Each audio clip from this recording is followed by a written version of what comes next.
Yudi mengangguk pelan, merasakan beratnya rahasia itu menetap di dadanya. Ia bangkit dan mulai memakai kemejanya, merasakan tubuhnya jauh lebih ringan. Namun pikirannya jauh lebih penuh. Saat ia melangkah keluar dari kamar nomor 7, aroma minyak zaitun dan wangi tubuh Siska seolah melekat erat di kulitnya, menjadi pengingat permanen akan pertemuan panas yang tak terduga itu.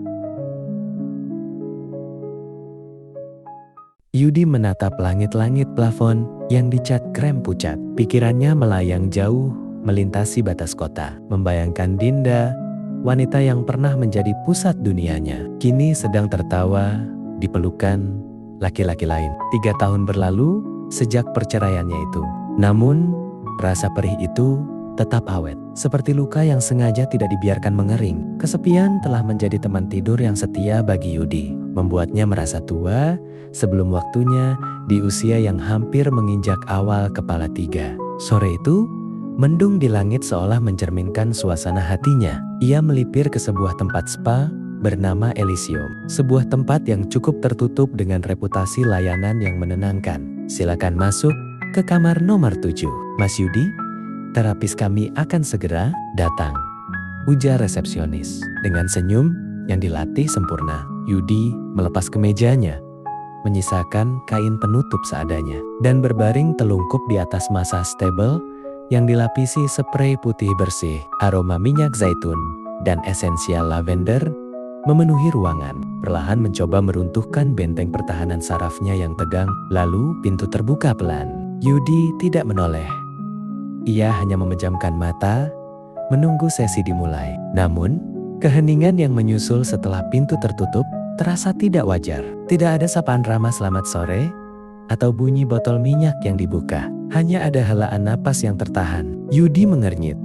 Ia memutar kepalanya ke samping untuk melihat siapa yang datang. Detik itu juga, seluruh oksigen di paru-parunya seolah tersedot keluar.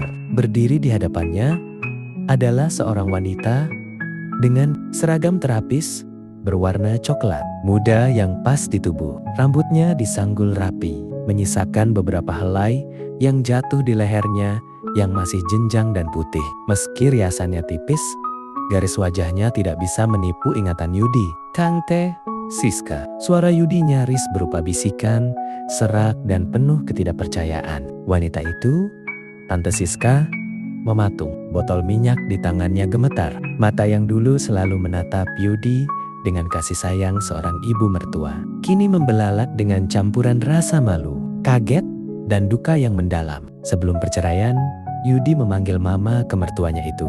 Tapi, sejak bercerai dengan Dinda, sebutan mama berubah menjadi Tante Yudi.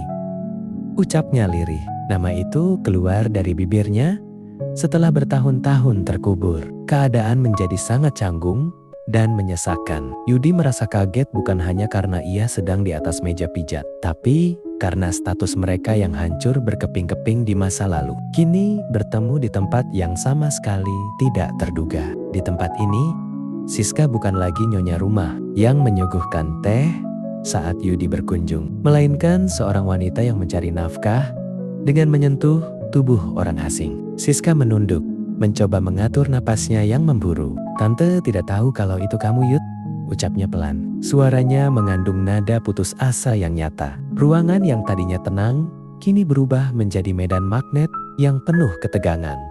Ada rasa iba yang menusuk hati Yudi melihat mantan mertuanya berada di posisi ini. Namun di sisi lain, ada rasa aneh yang muncul saat melihat Siska dalam balutan seragam yang menonjolkan sisi feminimnya sebagai seorang wanita matang yang masih sangat terawat, canggung, dramatis, dan menyakitkan. Reuni itu dimulai dalam keheningan yang membara di bawah remang lampu kamar nomor 7. Keheningan di kamar nomor 7 itu terasa begitu berat, hingga suara detak jam dinding pun terdengar seperti dentuman. Siska berdiri mematung di sisi tempat tidur pijat. Jemarinya meremas botol minyak zaitun dengan gugup. Namun, sebagai wanita yang telah lama menghadapi berbagai jenis pelanggan, Siska memiliki insting bertahan hidup yang tajam. Ia menarik napas panjang, membiarkan aromaterapi menenangkan syarafnya, dan memutuskan untuk meruntuhkan tembok kecanggungan itu. sebelum suasana menjadi semakin tak tertahankan. "Yud, jangan tegang begitu." Suara Siska tiba-tiba mengalun, jauh lebih tenang dan lembut dari sebelumnya. Ada nada serak yang terdengar matang dan menggoda. "Tante tahu ini mengejutkan, tapi anggap saja kita berdua sedang butuh pelarian dari dunia luar yang tidak adil ini." Siska melangkah mendekat. Ia menuangkan minyak hangat ke telapak tangannya, menggosoknya hingga menciptakan suara gesekan yang halus, lalu mendaratkan sentuhan pertamanya di bahu Yudi. Kulit tangan Siska yang lembut namun bertenaga mulai bekerja. "Tante sudah bekerja di sini sejak Om meninggal. Hidup harus terus berjalan, Yud," bisiknya sambil mulai melakukan teknik pijatan dari pundak hingga ke pinggang bawah. "Yudi, sudahlah, kita jangan ngomongin masa lalu," ujar Siska sambil memijat tubuhnya. Yudi terdiam hanya mendengarkan kata-kata Siska yang lugas tanpa basa-basi itu. Secara ajaib meluruhkan rasa canggung Yudi. Yudi memejamkan mata, merasakan ketegangan di ototnya mulai menguap, digantikan oleh sensasi hangat yang menjalar ke seluruh tubuh. Siska mulai condong ke depan, membuat helai rambutnya yang lepas menyapu tengkuk Yudi. Bau parfum terapi yang bercampur dengan aroma minyak zaitun menciptakan sensasi yang memabukkan. "Badanmu masih sekeras batu, Yud, pasti kurang kasih sayang ya," goda Siska dengan tawa kecil yang rendah. Pijatannya mulai berpindah, lebih lambat dan lebih dalam. Jari jemarinya tidak lagi hanya menekan otot yang pegal, tapi mulai menari secara provokatif di sekitar pinggul dan paha dalam. Siska sengaja menempelkan tubuhnya sedikit lebih dekat ke arah meja pijat. Yudi bisa merasakan hawa hangat dari napas Siska yang kini berbisik tepat di lubang telinganya. Tante juga sama. Kesepian itu menyiksa. Bagaimana kalau sore ini kita lupakan dulu siapa kita di masa lalu? Biarkan tante merawatmu dengan cara yang tidak bisa dilakukan Dinda. Sentuhan itu kini berubah menjadi belayan. Siska mulai mengoleskan lulur dengan gerakan melingkar yang menggoda di area punggung bawah. Sesekali jemarinya tergelincir masuk ke balik kain penutup Yudi dengan sengaja. Tidak ada keraguan di wajah Siska. Yang ada hanyalah tatapan lapar seorang wanita matang yang telah lama haus akan perhatian. Suasana kamar yang tadinya dingin kini terasa mulai terbakar. Keintiman yang tercipta bukan lagi karena sejarah keluarga, melainkan murni daya tarik antara pria dan wanita yang saling menginginkan. Di balik pintu yang terkunci rapat, Yudi kini dalam posisi terlentang atas permintaan Siska untuk sesi lulur bagian depan. Di bawah pencahayaan lampu kuning yang remang, sosok Siska terlihat jauh lebih menantang dari yang pernah diingat Yudi. Siska membungkuk sedikit untuk menjangkau botol lulur, dan pemandangan itu membuat napas Yudi tertahan. Meski usianya sudah tidak muda lagi, Siska memiliki aura yang luar biasa. Kulitnya putih bersih, kontras dengan seragam kerjanya yang kini terasa sangat sempit. Saat ia bergerak, lekuk tubuhnya yang meliuk pada bentuk pakaian ketatnya terlihat begitu nyata. Pinggangnya yang ramping menekankan pinggulnya yang lebar dan berisi, menciptakan siluet yang sangat feminim dan menggoda. Wajahnya yang awet muda masih memancarkan kecantikan klasik. Tulang pipinya tinggi, matanya yang sayu namun tajam, kini dihiasi binar nakal yang belum pernah diperlihatkan sebelumnya. "Kenapa melihat tante seperti itu, Yud? Kamu baru sadar kalau tante masih cukup menarik?" goda Siska dengan senyum tipis yang provokatif. Siska mulai mengoleskan butiran lulur ke dada Yudi. Jemarinya yang lentur dan halus menari di atas kulit Yudi, memberikan tekanan kecil yang membuat jantung Yudi berdegup tidak karuan. Sesekali, saat ia membungkuk lebih dalam, bagian dadanya yang besar dan padat nyaris bersentuhan dengan lengan Yudi, memberikan sensasi hangat yang sangat nyata. "Kamu punya tubuh yang sangat bagus, Yud. Jauh lebih gagah dari terakhir kali kita bertemu," bisik Siska. Suaranya kini merendah menjadi bisikan halus. Sayang sekali jika aset sehebat ini hanya didiamkan dalam kesepian. Keberanian Siska meningkat. Ia tidak lagi membatasi gerakannya pada teknik pijat standar. Tangan Siska yang licin karena minyak dan lulur mulai meluncur ke arah perut, lalu turun perlahan menuju area paha dalam. Dengan gerakan yang sangat sengaja, ia menatap langsung ke mata Yudi, seolah menantang kepatuhan pria itu terhadap norma masa lalu. Tangan, tante, tidak akan berhenti sebelum kamu merasa rileks sepenuhnya, gumam Siska sambil memberikan pijatan melingkar yang sangat dekat dengan area paling sensitif Yudi. Yudi bisa merasakan tekstur telapak tangan Siska yang lembut, namun penuh pengalaman. Siska sengaja memperlambat gerakannya, membiarkan jemarinya berlama-lama di titik-titik saraf yang memicu reaksi tubuh Yudi. Setiap kali Siska bergerak, aroma tubuhnya yang harum bercampur minyak zaitun menyerang indera penciuman Yudi, melumpuhkan logika yang tersisa. Di sini, aku bukan mertuamu, dan kamu bukan menantuku. Kita hanya dua orang dewasa yang saling membutuhkan hangatnya sentuhan, ucap Siska dengan nada yang sangat intim, sambil menyapukan jemarinya dengan lembut di atas area sensitif Yudi. Ketegangan di kamar nomor 7 itu mencapai titik didih. Rayuan Siska bukan lagi sekadar kata-kata, melainkan sebuah undangan fisik yang tak mungkin ditolak oleh pria manapun. Di bawah tatapan Siska yang liar dan provokatif, Yudi menyadari bahwa garis terlarang itu sudah sangat siap untuk dilompati. Udara di dalam kamar itu seakan habis, berganti dengan listrik statis yang memicu adrenalin. Bisikan Siska tentang kesepiannya bukan lagi sekadar curhatan, melainkan sebuah undangan yang meruntuhkan sisa-sisa kewarasan Yudi. Yudi tidak lagi mampu menahan diri. Ia menangkap pergelangan tangan Siska yang sedang membelai tubuhnya. Lalu dengan satu gerakan mantap, ia berbalik dan menarik wanita itu ke dalam dekapannya. Siska tidak melawan. Sebaliknya, ia membiarkan tubuhnya yang padat dan berisi jatuh ke pelukan Yudi.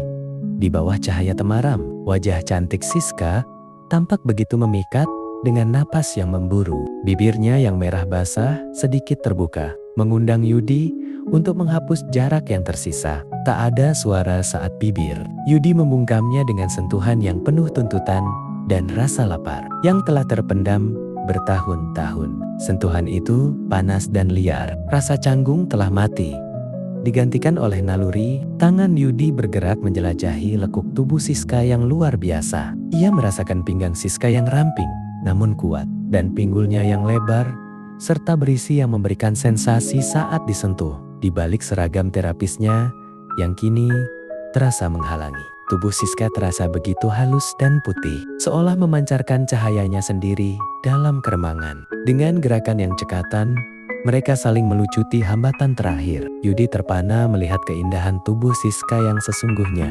Dada Siska yang besar dan kencang, kulitnya yang mulus tanpa celah, dan aura kematangan seorang wanita yang tahu persis bagaimana memanjakan pasangannya. "Tante, kamu sangat cantik," bisik Yudi dengan suara serak. "Panggil aku Siska Yud. Untuk hari ini, aku hanya milikmu," balasnya sambil menarik Yudi kembali ke atas ranjang pijat yang kini menjadi saksi bisu. Siska mengambil alih kendali dengan pengalamannya sebagai terapis sekaligus wanita matang. Ia menggunakan minyak pijat yang masih tersisa di tangannya untuk membalur tubuh Yudi, menciptakan gesekan ke kulit yang sangat licin. Setiap sentuhannya adalah godaan. Di bawah pengaruh aromaterapi yang memabukkan, Yudi merasakan energi yang luar biasa mengalir dalam dirinya, sementara Siska menyambut setiap dorongan dengan pasrah, menunjukkan rasa haus yang sama besarnya akan kasih sayang. Kontak fisik mereka menjadi begitu dramatis. Tidak ada lagi pikiran tentang Dinda atau status masa lalu. Yang ada hanyalah keringat yang bercampur dengan minyak zaitun.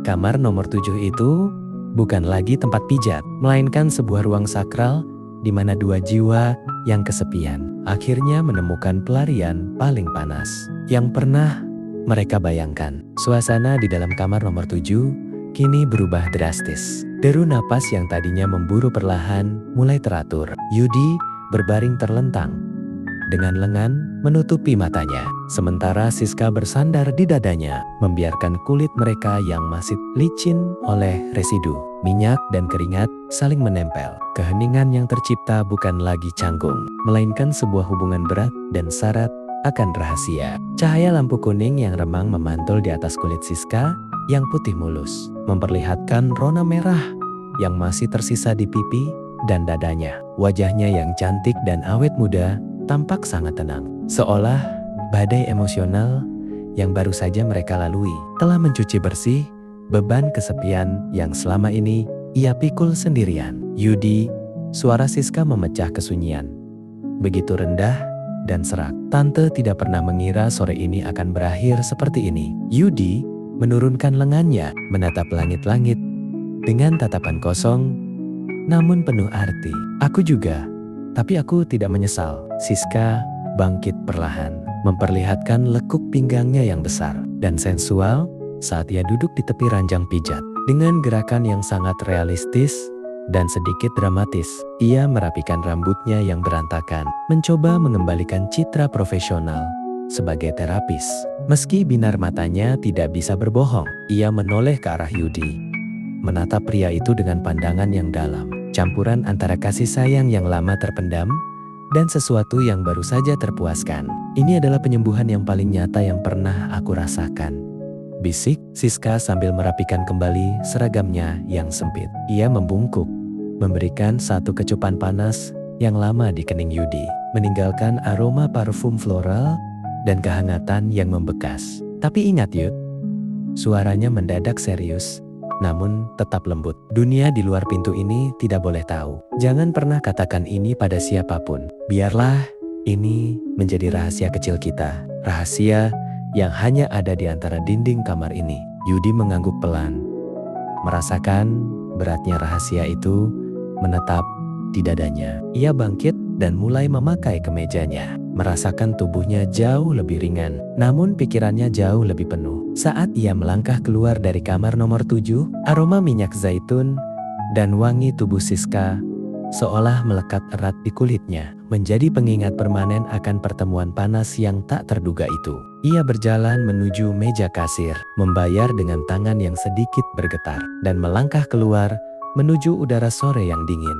Yudi datang sebagai pria yang hancur oleh bayang-bayang masa lalu. Namun ia pulang sebagai pria yang baru saja menelan rahasia paling panas dalam hidupnya.